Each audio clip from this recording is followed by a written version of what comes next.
All right, Henry, Mackenzie, and Axel, and Miss Simpson. Turn off your camera so we can't see you. Got to go behind stage. You know the drill. And we'll call you in just a second. Awesome. Okay.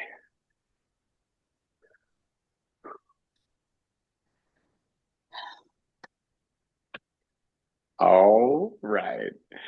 I am absolutely vibrating with excitement right now. I have goosebumps because of what we have in store for you all. So, thank you so much for being here. Welcome to another book creator webinar. As you can see, I have a couple guests with me, and as you can't see, I have several other guests with me, quite special guests. We're going to get to them in a minute. Let's talk just a minute. I need to introduce these two lovely ladies who are with me. This is Beth Campbell and Jill Esbaum. And I'm going to let them respectively introduce themselves because there is no way, based on their accomplishments in life, I could ever do them justice. So, Beth, would you please enlighten us? I'm a teacher librarian, innovation tech coach, but most of all, a reader. I love great books. And so, over the course of many, many years, my biggest joy has come when we can connect students, authors, teachers, and great books. So, I had this kind of idea, and I decided to bring on an incredible author named Jill Esbaum to kind of lay the groundwork for connecting even more classrooms with her books and her work and just making all that come alive and bringing Jill into her classroom. So more on that later. But Love it. you are so awesome and have written so many books. I can see, is that a lot of the books you've written? Are those behind you? Yes, those should It's fun. be most of my books up there. Wow. Wow. Pretty impressive. Thank you. It's very impressive. Now, as you know, Jill is an author, and she is going to be in the hot seat today because we have got some special guests backstage to ask some questions live. Before we do that, a couple of housekeeping things. Thank you so much for watching live. You can certainly use the chat to ask questions. If you are a student right now watching, or you're a teacher watching and you have students around, grab them, hold them close, and have them ask Jill a question in the chat. All right. That would be awesome. And you can introduce where your class is over in that chat as well. We'd love to hear where you're watching from. If you're watching the recording, thank you so much. All of the resources that we're talking about today are down in the comment section. Okay. Now, Jill, you're such an interesting person. And I know this because I've had a chance to look at all of Beth's work about you and seen some really incredible photos from inside the author's studio and right from where you are now. But I have a ton of questions, but my questions aren't nearly as good as some of the questions that our special guests have. And so, in reading some of your books, Beth, teacher librarian, found some students who are like pretty big fans of yours, and we found them and brought them on the show today. I don't know whether you knew that or not. It's kind of a surprise, but we actually have three students backstage right now, prepped and ready to ask you questions. Is that okay? Can I bring one Yeah, of them out to ask you? that's amazing. That'll be fun. Awesome. Do you get a lot of student questions? Do I get a lot of student questions at school visits? Yes. Or I do Zooms once in a while, and that's the Okay. best thing ever. Okay, because Axel is backstage. Axel, where are you? I know he was a little nervous just to ask you such a tough question to start it off. But Axel, when you are ready, buddy, fire on your camera, turn on that mic, and hop out here and ask Jill this question.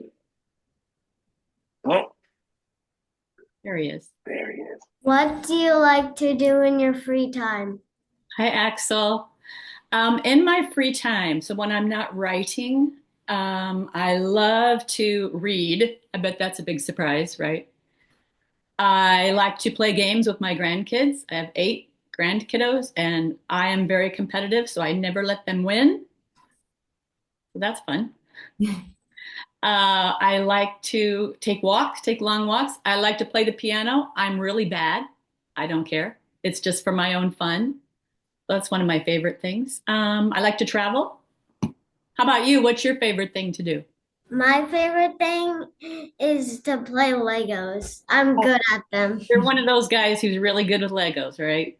I have like 3 shelves of them, Cool. big ones. Very neat.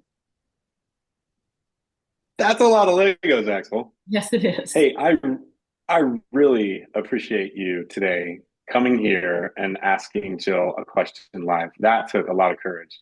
Axel, Thank thank you you. so much. Yeah, You're you're welcome, welcome. man. Anytime you want to come back on, you are totally welcome to hang out with us. All right. Okay. All right, Axel.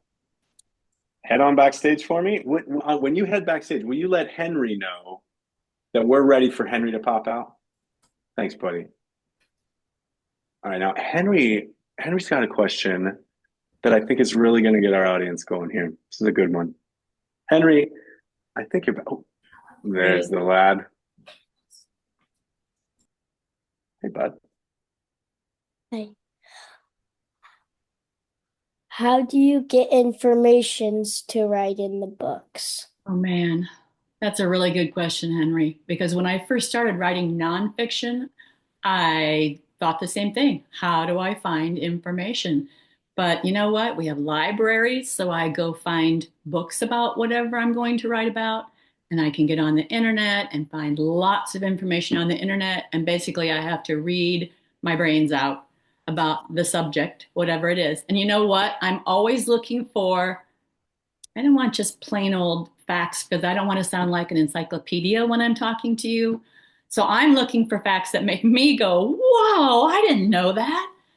Because if I don't know it and I'm pretty old, then maybe you don't know it either. So that's the kind of thing I know I have to include in my work. So that's how I do it.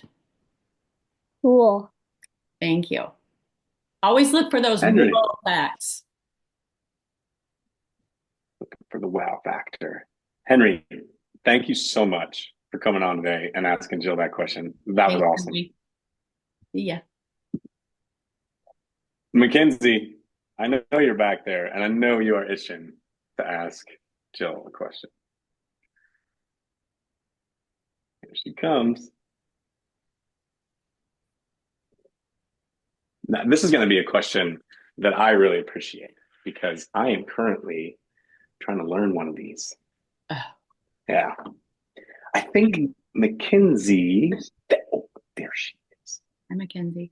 Oh, excellent. Almost ready. Do you have books written in other languages? I do, and I got some out just in case anybody asked that because I don't get to show them off very often. Um, I have I Am Cow, Hear Me Moo, and this is what it looks like in German.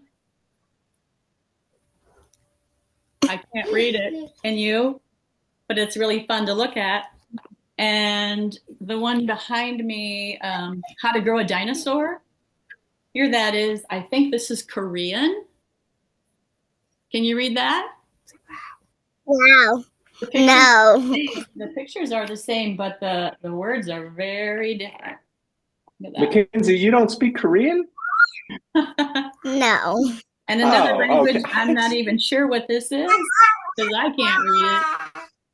But it's pretty cool to see those. And this That's under Greek. a clock, that is coming out in Chinese. So I hope I get a copy of that because I would love to know that. And a lot of my National Geographic books, you can find those online in lots of different languages. So, oh, I have another one. I have a Spanish one. Maybe I could actually read some of that. Frankenbunny in Spanish. So that's been fun. Good That question. is good. I'm glad you asked. That's a really good question. Mackenzie, are you studying any languages? No. Not yet. Okay. Maybe We're someday. going to get you speaking. Exactly. I think you will. You look like a language learner. Mackenzie, thank you so much for coming on here and asking Jill a question. That was nice. I appreciate you. I think you're on spring break too, aren't you? Mhm. What a queen. All right, Miss Mackenzie. We're going to see you a little bit later, all right? You head All on right. backstage. We're going to see you right Bye. at the end, okay? Bye. Awesome. Love it. Okay. Now, I think we should take a little break. We have a ton more questions, but I want to bring out another guest that we have in the back. All right. So, Miss Simpson, if you could pop out here, uh, we're going to bring this out of the student realm for just a moment, and let's elevate this up into the pedagogy space. Let's make this real here because I want to add a little context to this. Beth approached me about a year ago with an idea. All right. She had this big long book with all these ideas and lessons and activities that she wanted to do around Jill's series of work. And they're incredible. We're reading them out. We're like, man, teacher, librarian, expert, book creator, user. This is the perfect storm of content, right? So we started working together and we started building this out. And eventually we started, Beth is like, I'm really into this. And I want to do more of this. And so we started to really pour a lot of energy in this. And Beth built some seriously nice units of study around this work. And Miss Simpson, Nikki, if you can hear me, I would love to bring you out. She started working with teachers, and some teachers have used her work. And so, what I want to do is show off some of these books. And Beth, if you and Jill and Nikki could give us some context as I'm sort of showing off some of these images that we have on screen. So this is what we call the one book to rule them all. But this is a book that's available in Discover right now. You could go to app.bookcreator.com and find this book in the Discover section. And so I'm going to turn the pages, but Beth, I want to zip it and I want to hear from you. And if Nikki's back there and she can hear me, she's coming out here in just a minute. Hi. I want to hear from the Sorry, David, I am Nikki. here. My video is turned off by the host, but my audio is working. Oh boy. So there we go. Yay. Okay. Wonderful. Sorry about those technical errors. Nikki, would you just enlighten us, please, with a little introduction to yourself? Yes, my name is Nikki Simpson. I work in Davenport, Iowa with kindergarten through fifth grade talented and gifted students. I currently have 94 students that just consistently need that extra challenge, exploring different tools such as Book Creator, being introduced to different opportunities like partnering with Beth and Jill. And my third grade students worked on this project and thoroughly enjoyed it. Awesome. And now we mentioned this before, but some of the pages might have been updated a little bit. Beth, take us through the book, and we're going to get to a point where we're going to see some of the lessons that Nikki was working on. But this unit overview kind of gives us a summary of what is available for Jill's work from the work that you've done. Absolutely. So here it is, 2025. We have this amazing tool called Book Creator. And when we are able to connect with authors, we're able to hear them, listen to them, learn about them. It really does make reading a magical experience for our students. And so when you look at this overview about Jill Esbaum, and it's within Author Studio, so we're hoping that we have a lot more authors that you'll be able to pick from down the road. So go ahead and click through that. It gives you an overview of what to do, because it's really like 3 parts for a teacher. That first part is just learning about the author. And so if I, in my classroom or small group, or like Nikki said, talented and gifted, I just want to dig in and learn about an author. You're going to find in these books, you are going to find original content that is nowhere else. You're going to be able to see the breadth and depth of the work that they've done, which is so fun to actually see their experiences. So yeah, David, click on this one once. This is probably my favorite page. I spent a lot of time with Jill over the last year. She's been gracious enough to get coffee with me many, many times. But my favorite was one day we were just sitting talking, and I was just actually scripting everything she said as she talked. These are quotes from Jill. And so you're not going to find this content anywhere else. This isn't prepackaged from some other location. The videos, photos, quotes that you see in here are original from our research, from our relationship. But what's so cool is this Author Studio overview book gives you the chance to really get to know this author. It's a connection to bring her into your classroom so that people get to know her, your students get to know her. And so not only do you have this overview, get to know her deeply, But you're going to see here in a few minutes the opportunity then for your students to share their voice and their ideas. And then for teachers, David, go ahead and click. Yep, perfect. On that lesson plan, you have step-by-step lesson plans that walk you through. And some of them, you might have 4 to 6 lessons. Again, what's so cool about Book Creator is you can pick and choose what you want to use. You can remix it, assign it to students. But I think it's really a win-win because it's kind of that we want Author Studio to be that conduit, that connection. So I get to bring the author into my classroom, really get to know that human and learn and grow together. And I want to point something out here too, because we made a little bit of a change.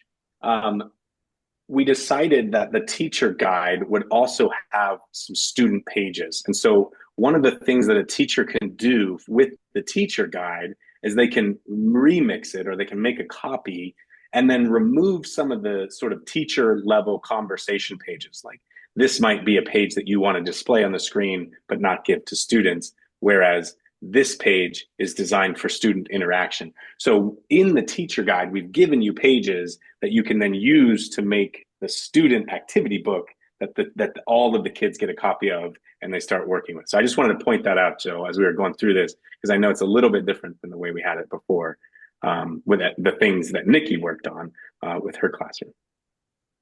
You know, David, can you go to the page? I mean, here's like a great overview. So you see, like we said, there's part 1 where I really get to know Jill, but then part 2, we have identified and pulled out 3 of Jill's books that you could use as an anchor text. So if you want to like dig into it a little bit deeper, and again, it could be whole class, small group, or whatever, but 3 of her books, and I do think they're appropriate, you know, most of them K through 5. But you're going to see in those lesson plans everything that you need. And David, let's go back to Bird Girl. And Nikki, do you want to talk a little bit about this? Is the one that you did with your students, right? Yes. Yes, it is. I have my copy right here. So Okay. thank you to the library. Yes. And I wanted to go back and touch base, if you don't mind, just reiterating that importance of really getting to know Jill. I have students that at times can be reluctant writers, but spending that time getting to know you, almost like they were there having a cup of coffee or a hot chocolate with you, really helped them believe in themselves and start to understand that they really truly do have a voice. They have opinions and ideas to share and express. And then so partnering then with Book Creator gives them a tool to share that piece. So again, I just wanted to echo that importance of really getting to know the author during the process. It was very helpful. That's awesome. Wow. Jill, Dave? how's that make you feel to know that? I feel like Beth has done so much work on this, and I'm so appreciative of that, Beth. You know, anytime when I was a kid, I didn't know author was an option. Yeah. I had never met an author. We had, of course, no internet, but nothing to get to know a person. An author was just a name on a book. It wasn't a person to me. So, you know, if you can show kids that we are just regular people, that were kids just like them once upon a time, gosh, that goes a long way to helping them know that they could do it too. I mean, we each have our own voice that we want to use. We could share a little bit of what's in our head and hearts with other people. Who would know that otherwise if they didn't have something like this? I'm in awe of it. You guys have done a terrific job. Right. Well, as Beth was saying, my group, the third graders, we explored Bird Girl. And again, echoing what you're saying, you only know what you know. So for the fact that my students have had the chance to meet you per se, right, and kind of delve into your world a little bit and then see that they can share their voice and they have a tool to share it. And then considering the character or the historical figure that you researched, Geneva, and just talking about her curiosity and encouraging that, and that she was using her voice is just one more way that it really demonstrated for my students how much they really are valued and how important it is for them to share their ideas. So it's a great all-around connection. Good to hear. I love it. Jill, Beth, there's a couple of pages here that I'm looking at. So why don't maybe you should walk us through one of the sort of the unit of Bird Girl. Like what does lesson one look like to just high level? What's a teacher going to do if they want to do a deep dive into Bird Girl, for example? Again, if you look at these lesson plans here, you've always got that background of the teacher notes. Just give you a little background before you start teaching it. And then teacher talk just tells the students, what we're going to do today. And then there's always some kind of classroom conversation. I think the magic of reading comes alive when we talk about books and we grow and learn together. So a lot of this, you are going to have conversations with your students about the book. But then the student engagement piece is where there's going to be some kind of activity. And that's where a lot of times it is a book creator page where they can, we have fluency exercises, we have readers theater exercises, we have opinion writing, timeline sequencing. So again, they're all tied to standards, character traits, main idea, a lot of writing if they want to do that. But again, the joy of book creator is then maybe they just do it with a drawing or emojis or audio recording. So a lot of different ways to just like learn more about the story and this character, but also making sure everything is tied to standards. Yeah, I know that the team was really appreciative of the fact that all of your lesson plans, one, follow really basic structure that lets the teacher know what they're doing and what they need to say to the students and what the students should do to show they know that you got it. And then that there's just a really consistent flow and feel to all the lessons and that they're tied to standards. Like, I don't know how much easier this can be to get this into your curriculum or to get this into your unit plans. But we've got Beth Campbell around to make that even easier for you. So thank you. David, for a second, can we go to two real fast? Can we go to the overview one about Jill? I just want to look at that for a second. There's something Nikki said one time when we were talking that I thought was super interesting. So go to that. Jill has written, by the way, I don't think we talked about this. She's written 66 books. So I just want to showcase and highlight that. She has a lot of work with National Geographic. She has quite a bit of her titles that are on Epic. So, you've got access to her books. But I know, Nikki, we talked about this page. We didn't highlight all 66. We highlighted on this page the books that are still in print. So you still have access to it. She has a variety of books coming out yet this spring. But I think you talked about, Nikki, I would pull this page up if I were teaching it with students. And we would talk about, oh my gosh, look at this prolific author. But then go to the next page, David. And here's where they get to have some participation in it. Because didn't you say, too, that they loved not only circling what you had read maybe as a class, but ones they would like to read? Can you talk about that for just a second? Yes, we had started out with the first page of what have you read, and some students, had more circled than others. And so then moving on to the second page where they get to take a look of what is out there and what is catching my eye, what could I possibly want to, check out from the library or see if it's available on Epic and read. So that really piqued their curiosity and just really their engagement and participation and got them really excited. So sweet. Yeah. I love David, that. can we also go to parrotfish? We got to talk about parrotfish. Okay, but then I'm itching to get some more questions Okay. in front of Jill. So let's show off Parrotfish, and then I know we've got some of Nikki's students who Right. pre-recorded some questions that we can play for Jill too, because there's some good questions in there. All right, talk me through it. Give me a 30-second thing on why parrotfish is so exciting. What's part of parrotfish? Just tell us real quick. Me? Yes, you. What part of it is so exciting? I think the fun part for me was working up to the big reveal. This is a series about animals with what we might call superpowers. And a lot of them are things kids don't know. So I get to be the one to, provide the drum roll, give them a lot of information about each animal. And then that big superpower reveal is a blast for me. Actually, I'm working on the 5th book right now. So trying to come up with 2 more animals that can interact like this. I don't know. You tell me what you liked about it, Beth. They're funny. They're funny, For funny. And I me, love funny. So they're funny, I factual. hope they're funny. Yes, they're awesome. Informational, conversational, and if I can make kids laugh, yep, that's a plus. So Yep.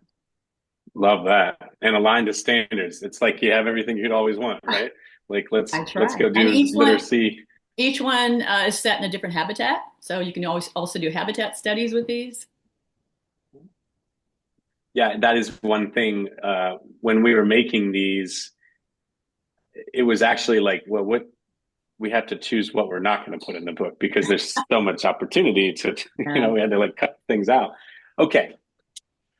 I could talk till I'm blue in the face. All you need to do is go over to app.bookhitter.com, check out Discover to find a link to that. There's probably also one in the chat, but I am not tracking it because you'll get access to this book, which then has links to everything else. It's kind of like one book to rule them all. If you want to do this particular lesson, you just click on the teacher guide, and in the upper right-hand corner, you just click Remix. And then you can put a copy of this book in your library and then use it with your students. So you could just kind of go shopping in this unit overview and decide which of the lessons you want to run and then make a copy of that teacher guide and put it right into your library. So you've got everything you need if you're digging into Jill Esbaum and you want to do some of her books or just learn about who she is. This is the book you need right here. This unit overview has got access to everything.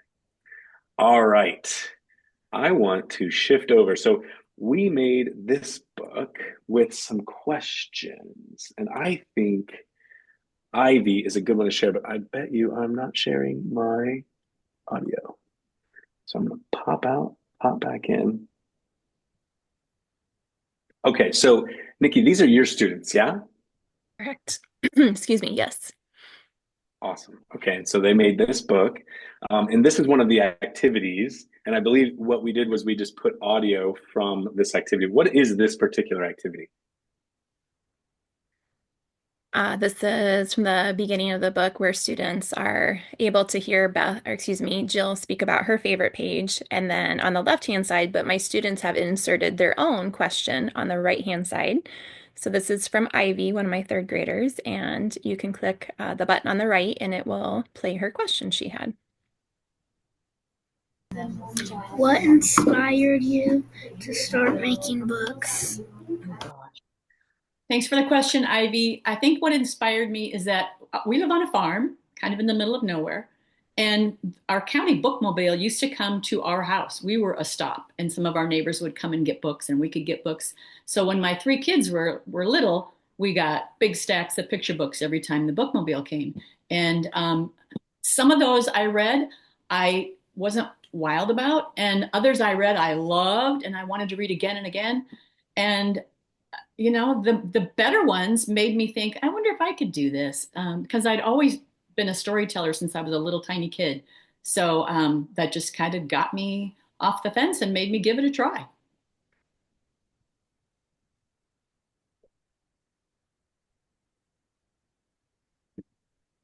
Thanks, Ivy, for your question. And thank you, Jill. That was good. I like that. This next one comes from the same classroom, Hayden. Hayden is here showing off their favorite page, but they have a question for you. And this is a good one. Where do you write? Where do I write? That is a good question, Hayden. I know a lot of people who can write anywhere, and they like to go to coffee shops or they go to libraries, and I've done that. But I think my brain works best here in my own office. My big computer and my desk are on the other side of the room from where I'm sitting right now. And I think coming in here every day and sitting down and turning on my computer tells my brain it's time to work.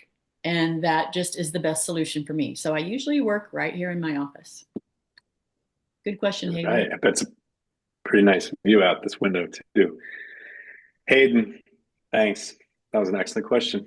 All right. And let's see Josie showing off their favorite page. Wow. Impressive. What book is this from? That was Bird Girl. Bird Girl. All right, Josie. I have two questions for you. What is your process for writing a book? How do you take a break but not give up when writing? Oh, wow. You really thought about this, Josie, because this happens to all writers, doesn't it? That sometimes we just need to take a break, but we don't want to give up. Sometimes I take a break when I'm in a story and I'm stuck and I don't know where it's going to go next. Sometimes I have to walk away. And that's it's okay to stop in the middle because then when you come back, you've got a new place to start. You know, you've got to kind of rethink it. Most of my ideas come when I'm away from the computer. And the process part, the thing that all of us writers, whether we're adults or kids, have to give ourselves permission to do is write something lousy because we come up with an idea in our head. It's the best book ever and it's the perfect idea and it's going to be so great. And then you try to get it onto a page and it's like, okay, that's kind of flat, kind of failed. But you know what? The trick is to not give up then. You can never give up because then we get to revise and that's like unlimited do-overs and we get to just try to make it better. We figure out where we went wrong and we just try to come up with better words and better lines and better ways of saying something that are more exciting for kids or more interesting for kids. That's the whole thing about writing is the rewriting, those unlimited do-overs. So don't ever be discouraged if you don't get it right the first time. Thanks, Josie. Josie, great questions. Unlimited do-overs. Take that to the bank. That is true. I like that a lot. Ainsley, fantastic. Great pick, great page choice. How do you know what to write? How do I know what to write? If it's fiction, I almost always start with a character where something is going wrong. The character has some kind of problem, or the character wants something he or she can't get, and has to figure out how to go about getting what they want. And they also always have to fail. And there's also a question I'm always asking myself, and then what? And then what? And then what? And that just kind of builds a story little by little. If it's nonfiction, like I told Henry, I'm always looking for facts that make me go, whoa, I didn't know that. Because I know those are the ones I have to include. And then the biggest trick with nonfiction is deciding how to tell it, how to talk. So I pretend I'm talking to a kid and just telling you something really cool about an animal. And that is my best way of working, I think. So. A great answer. Man, this is, Nikki, you have some smart students in your classroom because these are some excellent questions. All right. Alani, here we go. What is the book you are thinking about writing but haven't started yet? That is a really good question, Alani. I don't know if anybody's ever asked me that. Okay, I have an idea for a book that I have had for 4 or 5 years, and I can't make it work. So I guess that would have to be it. It's about a pelican who's flying, and he takes a break on an island because he's been flying a long time, and the creatures there, like a squirrel and a raccoon and a skunk, maybe, mistake him for a pterodactyl because they look a lot alike. But I have not been able to make that work yet. So maybe someday, I hope.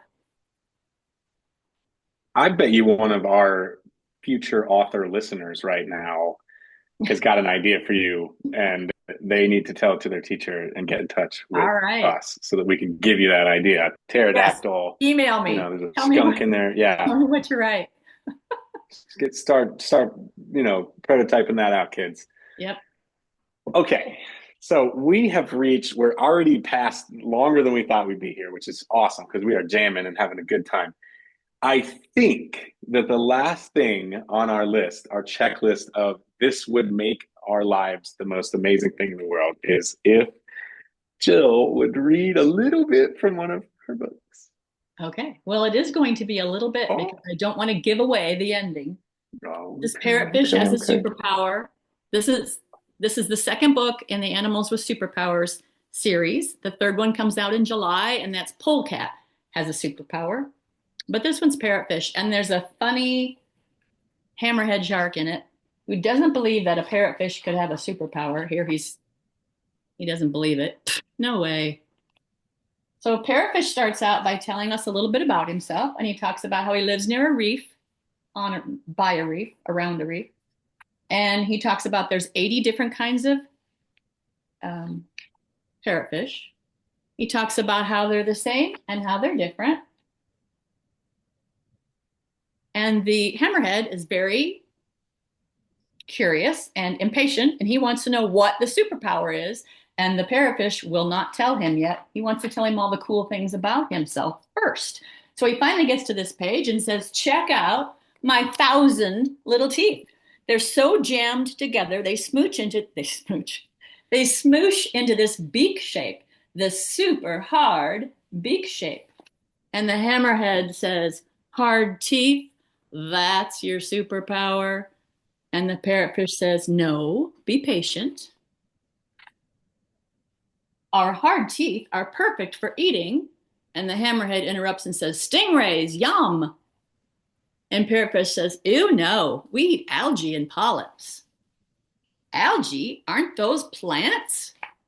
And the parrotfish says, teeny tiny ones, yes. And polyps are itty bitty animals, soft like jellyfish. Both live all over down here because they live in and around reefs. Coral. Algae down the hatch. Scritch, scratch, scritch, scratch. And the hammerhead says, what? Careful, dude, or you'll swallow. And the parrotfish says, polyps. And the hammerhead says, yikes, you swallowed hard as rocks coral. That's gotta hurt. Chomp, chomp, grind, grind, grind. These illustrations, by the way, are by Bob Shea, one of my idols. And the parrotfish says, it doesn't hurt because down in my throat are more teeth. They grind rocky coral bits into harmless mush that can move through my body. Throat teeth, cool superpower. And the parrotfish says, still not it. And the hammerhead says, what is your superpower? For that, let's all go topside. All righty.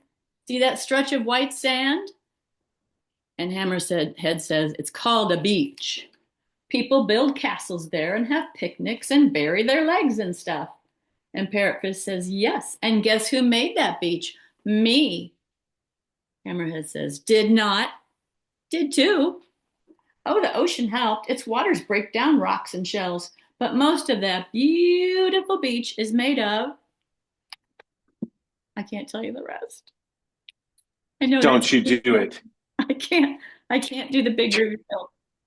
You have to get the book. Ask your library to order it. It's a fun one. All right. Well, sorry. Jill just left the entire world the biggest cliffhanger ever of parrotfish. So now you got to go out and you got to figure it out. You got to figure out what is the big reveal. I'm genuinely interested right now, Jill. And I live in a country that probably doesn't have that book in the library. Oh, dang it. Sorry. Oh, Epic. It's available on Epic, no? I don't know yet. You can definitely check it out. Before I leave, I want to be able to say Happy Be an Author Month. And I wish I'd had this when I was a kid because all of you kids get to enter a contest and write a story. Come on. What a great time to write a story and be able to enter it. I wish I had had that. And well, there it is. Great segue. I was going to pull it right up. Jill, fantastic. Jill's talking about the Be an Author Month writing competition that we have going on right now, all about telling your story through personal narrative. And we have got a bunch of fabulous prizes lined up for folks who enter this. Right now, you can enter 3 entries from your school. So get your students together, grab a hold of our templates, which is a story writing kit that you can use. We've got a guidebook and some competition entry points here. And essentially, it's just a fun project that you and your students can do to win some absolutely fabulous prizes. So make sure you get those submissions in by April 5 if you want to be eligible to win. Otherwise, just keep on writing because life is a competition and you just get to keep writing your personal narrative every day as part of it. So just don't even stop. Every day you can just submit a new book to us and we'll read it. We love you so much. Keep writing. I cannot tell you, Beth and Nikki, and all of our guests behind stage. I think there's a Henry back there, a McKinsey's back there, there's an Axel back there. If you're still back there, you've hung around this long, you better bring that camera back on. Get back out here. Remember what we talked about? We got to do our battle. Yes, there's Axel. Hey, buddy, there's McKinsey. Henry. This is that moment we talked about, remember? We're going to give a good wave. We're going to say thank you to everyone. Thank you, No. everyone. Thank you, everyone. Thank you. Thanks for coming. Thanks for coming, guys. Thanks for coming. Thanks for having All me. right, folks. Absolutely, Axel. It was our pleasure to have you both here, Axel, Mackenzie, and Henry. It was an honor and a privilege. Thank you so much for spending your time with us. Beth, for your work on these books and just connecting Jill to classrooms. And Nikki, for your perspective on what it's like to actually implement these lessons in the classroom and what teachers can expect when they start using them with students. Folks, that's all we have for you today. Until next time, we say happy bookmaking. Take care. Have a good time.